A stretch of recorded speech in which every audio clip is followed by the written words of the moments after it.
Então, olá pessoal, vamos continuar a aula 2, agora é a parte 2, e discutir um exemplo da construção de Ranada.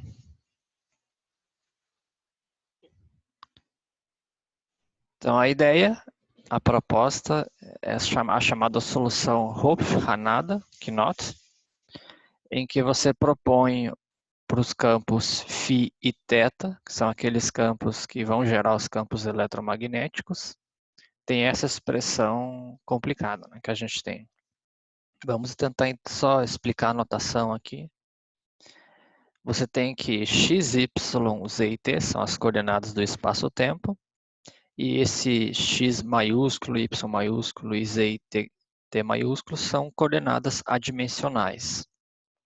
No fundo, é você pegar as coordenadas do espaço-tempo e dividir por um comprimento característico que eu estou chamando aqui de L0. Claro, o t aqui, para t adimensional, você também multiplica por c. E esse é um comprimento característico dos campos. No fundo, é o que está relacionado com o comprimento do laço, né? Essa é a primeira coisa que aparece aqui, nessas quantidades adimensionais, e tem também esse A aqui. Esse A grande é definido da seguinte maneira, como sendo um R quadrado menos T ao quadrado mais 1 dividido por 2, e esse R é o raio adimensional, espacial no caso, né? X quadrado mais y quadrado mais e quadrado.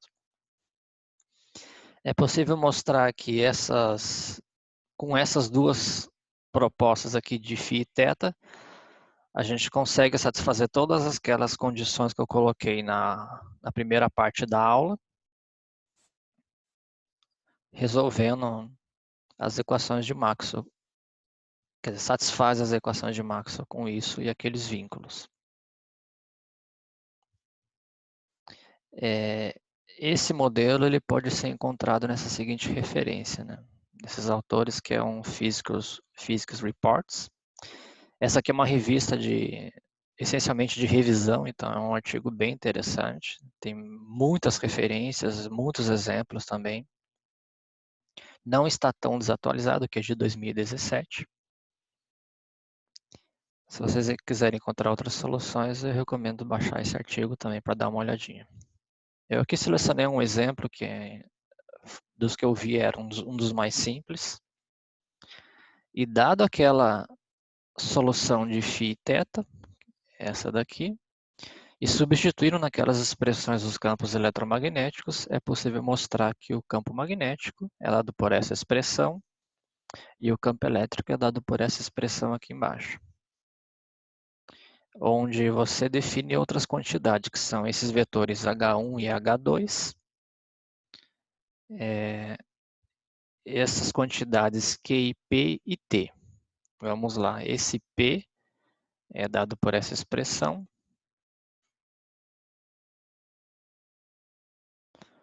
O Q é dado por essa daqui. O A é a mesma definição anterior. E o que a gente obtém também é que esses vetores, o vetor H1 é dado por essa expressão aqui, onde os vetores UX, UY e o Z são vetores ortonormais. Vê que a expressão não é nada simples, né? Mas aqui no fundo é só substituir, calcular os gradientes e reescrever dessa maneira, que é mais interessante. Você tem tanto o campo magnético como o campo elétrico é decomposto nessa base de H1 e H2. E o H2 é dado por essa expressão aqui. Como eu disse, esses vetores U são ortonormais, ou seja, o produto escalar deles é uma delta de Kronecker. E agora o que a gente tem vamos calcular a, a condição necessária para que a helicidade seja conservada. A gente já sabe que essa quantidade tem que ser igual a zero na construção de Ranada, mas só para consistência vamos verificar isso. Substituindo as expressões do campo elétrico e do campo magnético e fazendo o produto escalar, a gente pode reescrever isso em termos do produto escalar de H1 e H2 e também do H2 ao quadrado menos o H1 ao quadrado. E isso daqui é igual a zero pela seguinte razão. H1 escalar H2 é também igual a zero, e H2 ao quadrado menos H1 ao quadrado é igual a zero. Automaticamente é escalar B igual a zero. Isso já era esperado, como eu disse, na construção de Hanada. Independente daqueles campos φ e θ, isso já foi demonstrado na aula anterior, na parte 1. Só fiz mesmo por consistência para a gente enxergar também que neste modelo em particular o que está relacionado são essas duas condições aqui. Isso daqui eu não fiz, eu acabei fazendo essas contas na matemática, como eu vou mostrar para vocês agora.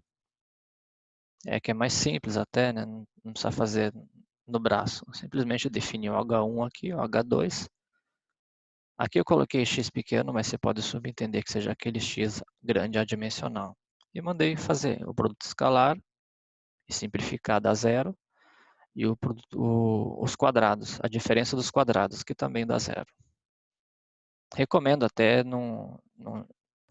nessas contas mais complicadas fazer por algum software. Seja matemático, Maple, aquilo que você tiver mais conhecimento e acostumado.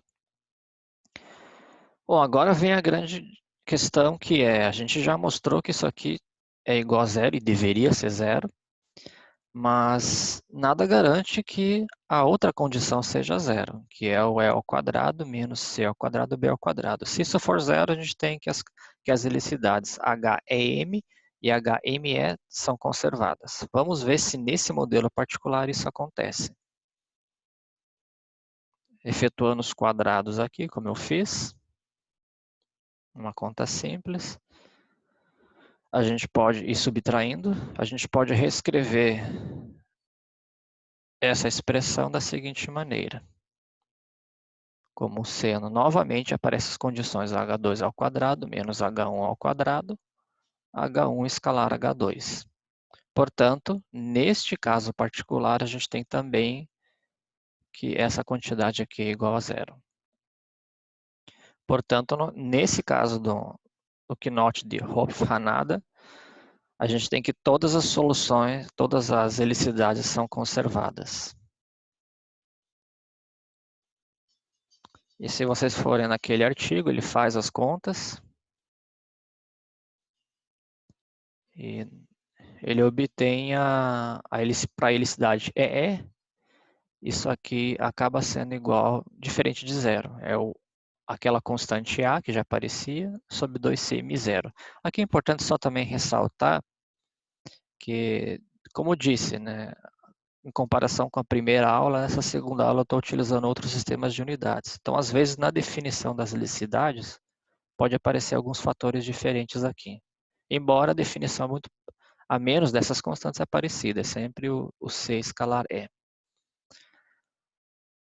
Importante também é possível obter os campos elétricos e magnéticos calculando aqueles gradientes, mas se você conhece o campo elétrico, automaticamente você também pode conhecer o potencial vetor C, cujo rotacional dá o campo elétrico. Conhecendo essas duas quantidades, é possível calcular essa integral. Como as quantidades são conservadas, é muito mais simples você fazer essa conta aqui no instante t igual a zero. Isso já automaticamente você pode fazer aquele t grande igual a zero também. E calcular essa integral de superfície. Não é simples, vai ser demorado, claro. Mas o caminho, a receita está pronta aqui, né? Você conhece todas as quantidades, é só efetuar a integral. Que também acho que é mais conveniente fazer essa integral no volume no computador. Né? E vamos lá, também no artigo se calcula a helicidade MM, que está relacionada a menos de algumas constantes ao A escalar B, e o que se mostra também que isso aqui é diferente de zero. No artigo, pelo menos nesse, eu não encontrei o cálculo dessas helicidades. Quem tiver tempo e disposição poderia fazer essas contas. A minha ideia realmente é mais para exemplificar que existem soluções na construção de Hanada e discutir a conexão disso com as helicidades. É óbvio que você encontrar soluções essas soluções φ e θ é uma arte, né? Realmente tem muitas técnicas por trás disso que a gente não pode abordar aqui. Aí finaliza o exemplo que eu queria, pelo menos desta aula. E para terminar essa aula, eu gostaria de discutir algumas referências. Eu fiz um levantamento, claro, ainda é limitado, mas contém bastante coisas. E eu fiz algumas separações aqui de referências. A primeira e a segunda, elas são artigos voltados para a graduação, que é esse American Journal of Physics e European Journal of Physics. Então, não é algo muito avançado no sentido de pós-graduação. E para uma primeira abordagem também é interessante ver esses artigos. Por exemplo, nesse primeiro aqui, do Hirschfeld, se discute a parte histórica no eletromagnetismo, a construção de invariantes topológicos. Aconselho dar uma lida também. Nesse segundo do Arraias e Trueba, você tem que é um outro método de você discutir os knots, que é utilizando a abordagem de Fourier, integrais de Fourier, que eu não fiz aqui, mas também é um outro caminho para se introduzir knots. Eu resolvi adotar essa descrição nessas aulas que eu achei mais simples também. E quem quiser também ter essa outra visão, tá aí. E aqui eu cito essas referências 3, 4 e 5 são artigos, como a gente pode dizer assim, né, mais de divulgação. Que são nas revistas Physics Today e Physics World. Nesse primeiro, mais alguns comentários a respeito de soluções de laços em ótica, em feixes. Nessa segunda se discute soluções de laços em fluidos, tem bastante figuras interessantes.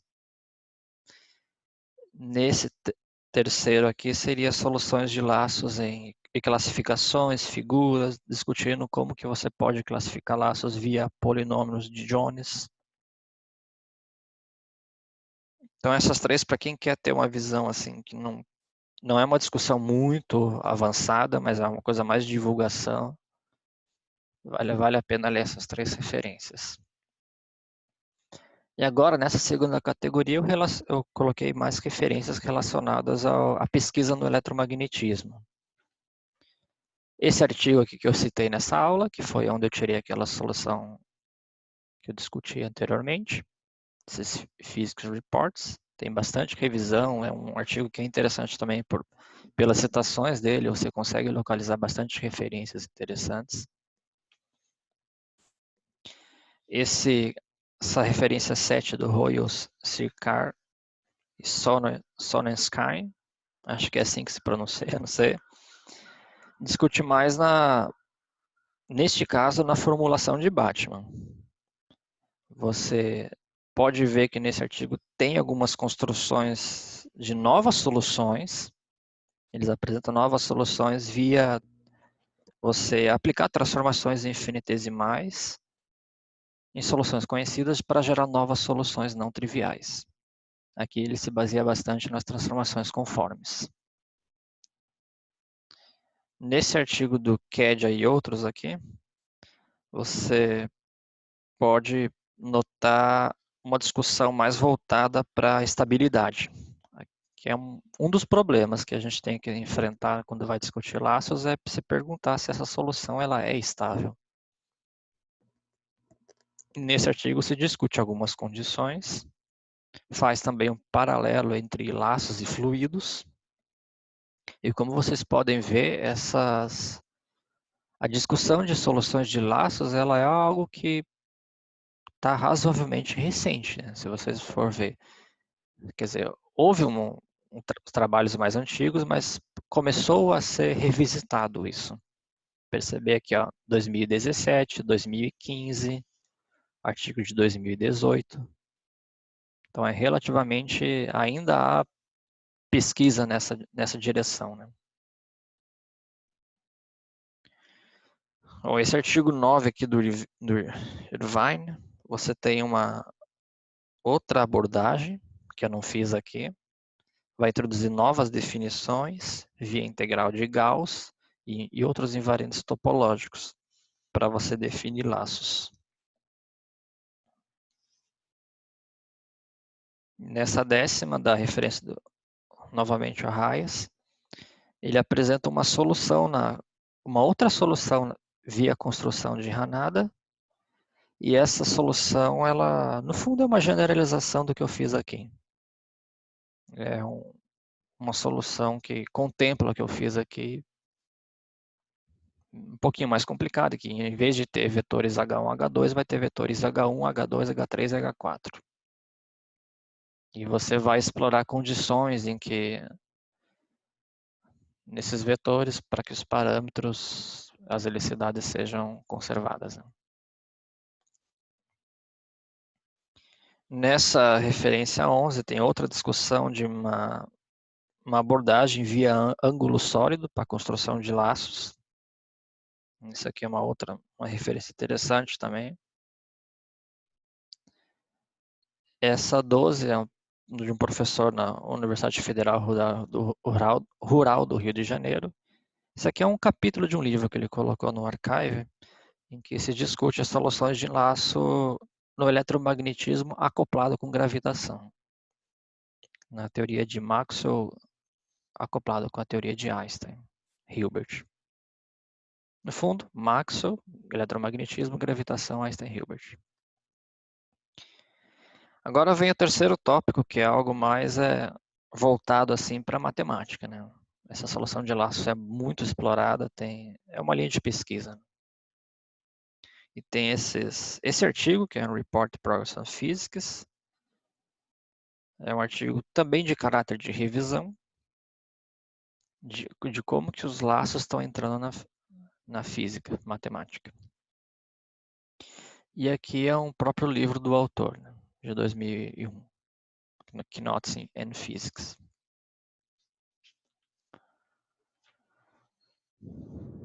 Destaco também essa outra referência do U. Esse artigo, Review of Modern Physics, também tem um caráter de revisão. E o objetivo desse artigo é discutir soluções de laços envolvendo métodos em mecânica estatística. E aqui eu cito 3 livros. O Baez Muniain, que é Campo de Gauge, Laços e Gravitação. Eu acho que eu gostei muito da abordagem desse livro com relação à parte matemática e geométrica. Então, quem quiser fazer uma revisão de formas geométricas, não, formas diferenciais, vale a pena ler esse livro.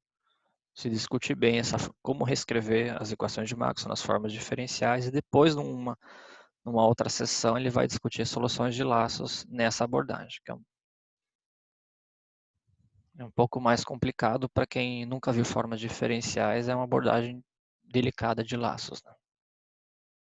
Mas para quem já conhece, vale a pena dar uma olhada. Tem esse outro livro do Cuneo,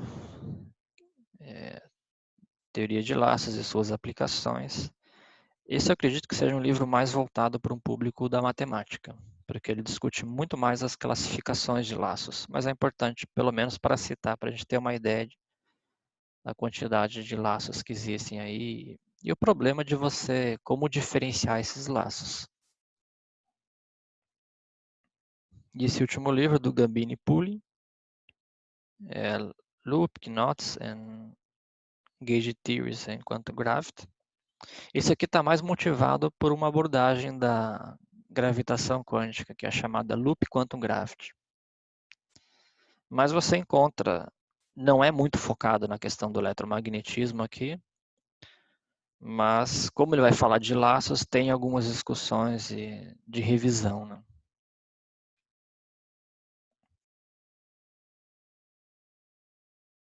laços têm sido muito aplicados nessa abordagem da gravitação quântica. E por último, só para finalizar, esse tópico que eu coloquei no eletromagnetismo de discussão de laços, não é só no eletromagnetismo, né? A gente tem outras situações em que laços aparecem frequentemente, tem sido muito investigada na literatura.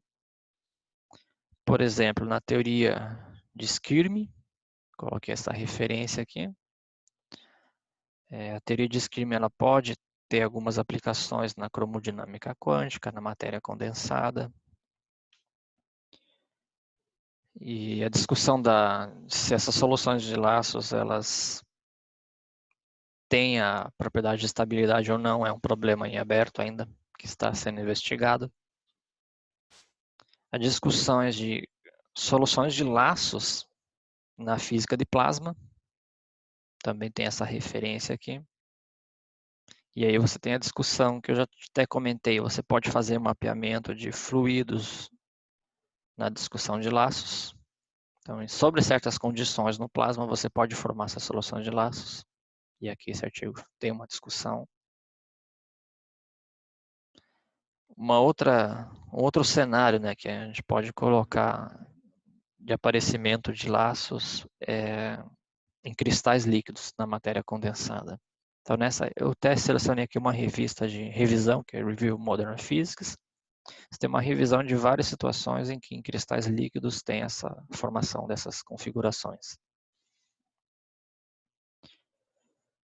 Uma outra referência no Physics Letters B, em que faz um paralelo, como disse, de fluidos em um eletromagnetismo com laços.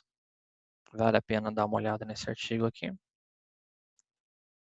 E o último que eu coloquei foi na matéria condensada.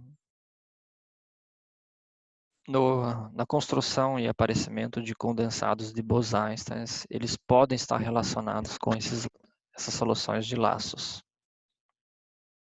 Bom, essas referências que eu coloquei da página de 18 até a 22 foi só um exemplo, né? Para a gente mostrar que existem em outros cenários que isso é muito investigado. Claro que existem muito mais outras referências discutindo. Por exemplo, eu encontrei várias referências de condensados de Bose-Einstein nesse contexto, né? Só selecionei uma como representativo, né? Já que eu já estou citando várias 22 referências, já é bastante coisa. Mas só para dar um panorama geral, para finalizar essa aula aqui, pelo menos esse tópico, que foi assim, não é um assunto tão simples, mas eu tentei fazer de uma maneira que focasse um pouco mais no que a gente conhece, nas equações de Maxwell, e abordar o tema via helicidades, embora existam outros invariantes topológicos também. E discutir alguns exemplos, né, da construção de Batman e da construção de Hanada, que a gente pode dizer que é as abordagens mais básicas para esse assunto e elementares. Com isso, eu finalizo essa parte 2 da aula 2, pessoal, e nos vemos num outro tópico, né? Então, até mais.